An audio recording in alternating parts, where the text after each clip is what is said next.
Rolling.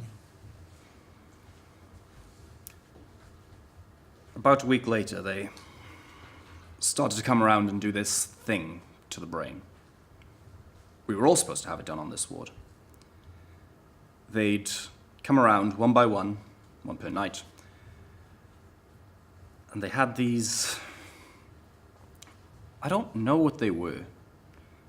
They looked like big pincers with wires attached. And the wires led to a little machine. It was electric. And there was this chief doctor, and he'd fit the pincers, something like earphones. He'd fit them either side of the man's skull. And there was another man holding the machine, you see.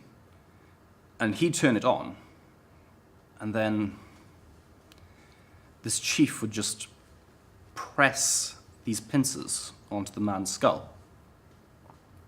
Then he'd take them off, and they'd cover him up, and they'd leave him, and they wouldn't touch him again until later on.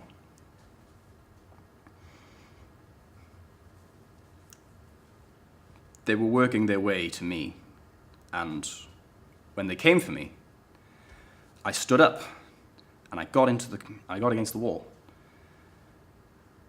Because I knew they weren't supposed to do it if I was standing up, or they'd break my spine.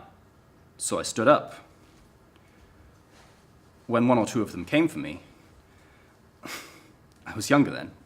I laid one of them out, and I had the other around the throat, and suddenly this chief had these pincers to my skull, and I knew he wasn't supposed to do it. That's why I...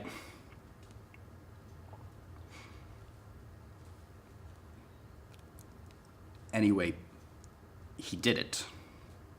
So I did get out.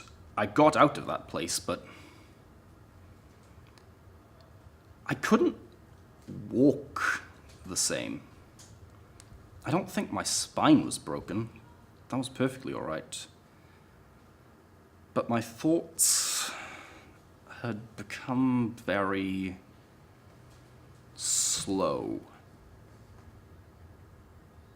Okay, I'm going to stop there. Well done, thank you.